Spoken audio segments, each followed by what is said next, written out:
Sahabat LPP Sinode, khususnya di JKPP Banyumas yang dikasihi Tuhan Yesus Kristus, hari ini kita akan melihat salah satu faktor dalam 5 faktor yang menjadi teori dasar Jan Hendricks dalam bukunya Jemaat Vital dan Menarik, yaitu faktor kepemimpinan. Saya menyebutnya sebagai kepemimpinan yang apresiatif. Mengapa apresiatif? Karena Jan Hendricks kemudian menulis sebuah buku berjudul Hodewin, Anggur yang Baru, yang memakai pendekatan apresiatif inquiry dalam pembangunan jemaat. Inilah yang kemudian kita kenal dengan sebutan pembangunan jemaat apresiatif. Dalam pembangunan jemaat apresiatif yang kita lakukan adalah mencoba, mencari, dan menemukan apa yang terbaik dalam sebuah komunitas. Inilah yang perlu dilakukan oleh seorang pemimpin yang apresiatif, yaitu mencoba untuk menemukan yang terbaik dari dan untuk komunitas. Kepemimpinan yang apresiatif membuat kehidupan bergereja menjadi guyup, sesuai dengan kerinduan sahabat LPP Sinode khususnya di JKPP Banyumas. Untuk menjadi pemimpin yang apresiatif, kita perlu belajar dari Yesus. Memang kita tidak menemukan kata apresiatif dalam pengajaran dan khotbah Yesus. Namun kita bisa mengatakan bahwa seluruh kiprah Yesus, hal yang apresiatif itu nampak. Yesus mencari yang terbaik dalam komunitas yang dipimpinnya. Bukankah itu tindakan yang apresiatif? Tindakan apresiatif yang dicatat dalam Alkitab yang kemudian menciptakan persekutuan yang guyup adalah makan bersama. Makan bersama dalam tradisi saat itu bukan sekadar makan bersama-sama seperti yang mungkin kita lakukan saat ini dalam sebuah perjamuan. Kita makan bersama-sama bisa jadi tanpa relasi yang berarti. Makan bersama adalah tanda persahabatan. Dalam makan bersama terdapat kehidupan yang saling menerima, saling mengampuni, dan saling percaya. Itulah sebabnya para pemimpin agama saat itu mengkritik Yesus yang makan bersama-sama dengan para pemungut cukai dan orang berdosa, misalnya dalam Markus 2 ayat yang ke-16. Persekutuan semacam itu bisa terjadi ketika pemimpinnya bersedia menjadi sahabat. Itulah yang Yesus lakukan. Yesus bersedia menjadi sahabat bagi para muridnya. Ia mengatakan dalam Yohanes 15 ayat yang ke-15, "Aku tidak menyebut kamu lagi hamba, sebab hamba tidak tahu apa yang diperbuat oleh tuannya. Tetapi aku menyebut kamu sahabat, karena aku telah memberitahukan kepada kamu segala sesuatu yang telah kudengar dari Bapa-Ku." Tindakan Yesus menunjukkan ia menempatkan dirinya bukan sebagai penguasa tetapi sebagai sahabat. Salah satu tindakan persahabatan Yesus tunjukkan melalui pembasuhan kaki dalam Yohanes 13. Apakah pernah para murid membayangkan Yesus sang guru mencuci kaki mereka? Rasanya tidak, sebab mencuci kaki adalah tindakan seorang budak. Yesus memberi teladan persahabatan melalui pembasuhan kaki. Dan ia ingin agar para muridnya menghadirkan sebagai pemimpin yang bersahabat.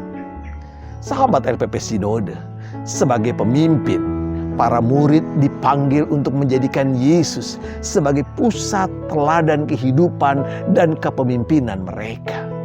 Itulah sebabnya Yesus pernah mengatakan dalam Matius 23 ayat yang ke-10, "Janganlah pula kamu disebut pemimpin, karena hanya satu pemimpinmu, yaitu Mesias."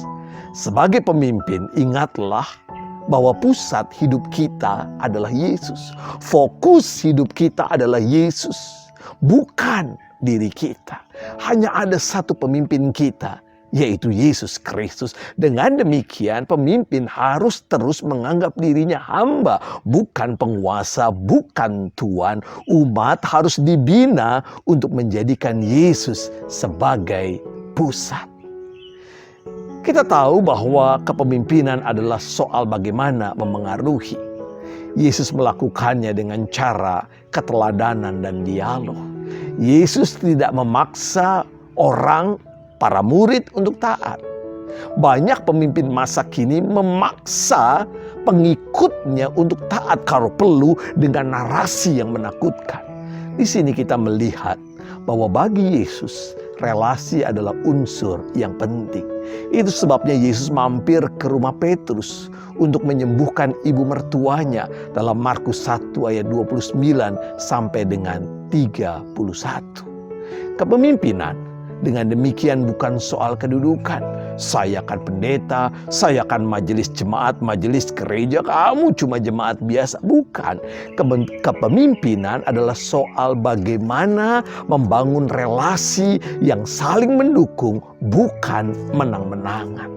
Dalam relasi yang bersahabat seperti itu, pemimpin akan menemukan talenta-talenta anggota jemaat atau warga gerejanya. Lebih dari itu, pemimpin juga akan mengerti impian, cara kerja, dan pergumulan anggota atau warga gerejanya.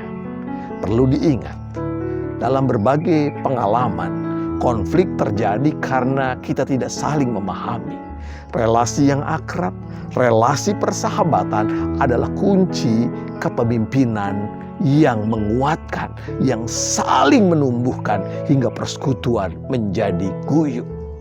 Hal lain yang menarik dari Yesus adalah kesediaannya sebagai pemimpin yang mau mendengarkan.